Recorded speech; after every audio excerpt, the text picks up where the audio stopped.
Hi everyone, we're going to replace a battery on the key 2023 and up Toyota Tundra and Toyota Sequoia.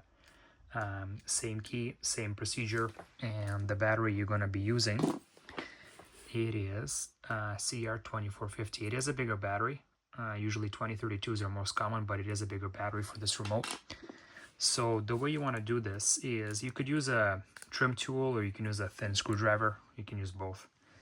Both work perfect, whatever you have. So first you're going to remove the manual key, which is located here. Is you're going to push this button and the key comes right out. And then on this side there is a little ridge right over here, guys.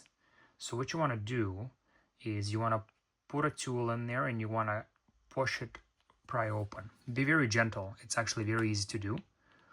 You don't want to break it. So you want to push up and that's it. Keys separating.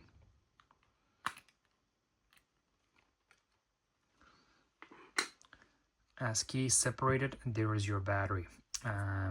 It is spring-loaded on this side for the battery connection. So the best thing to do is what I find is the easiest is you're going to go underneath of it and you're going to push in and up and it comes right out. Just like that. You're going to take a new battery. And you're going to do the same. You can do this with the hand, by the way.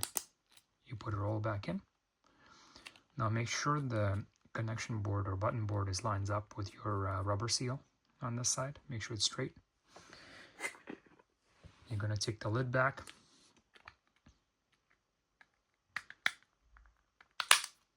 And you're just going to connect it back with your hand.